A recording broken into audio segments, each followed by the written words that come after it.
4 billion ringgit.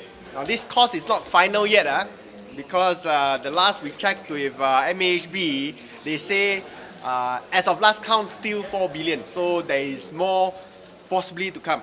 Now the 4 billion ringgit KLIA2 mega scandal has finally made its marks on the Malaysian Airports Berhad's financial statements.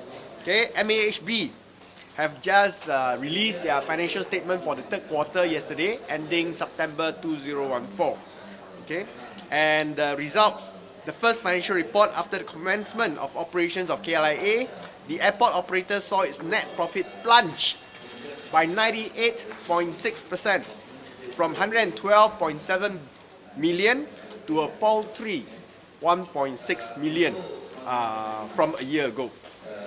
In the Bursa report yesterday, Bursa Malaysia report yesterday, MAHB said the steep decline was mainly due to higher costs incurred by the new low-cost carrier terminal, as well as higher financing costs on borrowings incurred for the construction of the terminal. Okay, so two things. To quote the English idiom, the chicken has finally come home to roost. This is something that we have been warning about. I have been warning about for the past 2 to 3 years. I think I've been harping on KLIA2 for a long time now. I feel like a broken record. Okay, MAHB now suffers the double whammy of not only having to account for higher depreciation costs of KLIA2. So when your cost is high, the cost provision every year, every quarter will become high naturally.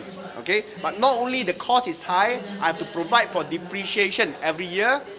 Because the cost was high, MAHB had to borrow more money in order to finance the high cost.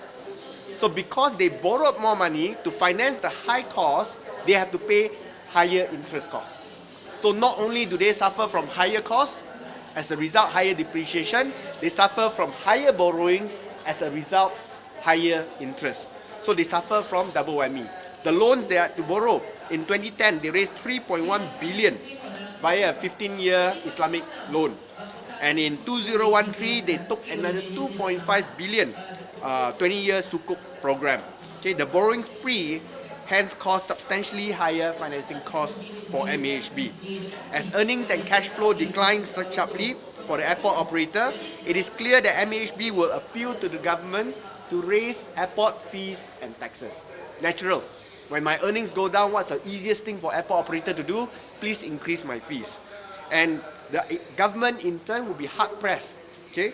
Hard-pressed not to approve the hike in order to bail out MAHB. According to media reports on MAHB analyst briefings, the operator has already proposed to the government to increase domestic KLIA charges by 50% from 6 ringgit to 9 ringgit. And for international passengers, the hike is even steeper at more than 100% from 32 ringgit to 65 ringgit. Without these price hikes, it is clear that the warning provided by MAHB's latest quarter financial reports, the company will not be able to fulfill its debt obligations when they become due in 2023, from 2023. After years of denying the financial implications of the scandalous KLIA2, we are now seeing that the burden of the multi-billion ringgit cost overrun will be shifted to ordinary Malaysians. This is how we suffer as a result of the higher cost airport, because we have to pay higher taxes as a result. Okay? Not only do we have to pay higher taxes, and the people will suffer from higher costs, at the same time, Malaysia will lose the unique opportunity. You know, when you're building one new airport, it's a unique opportunity because you can't build airports every day. It's a unique opportunity to become the most competitive, low-cost terminal in the entire Asia-Pacific region.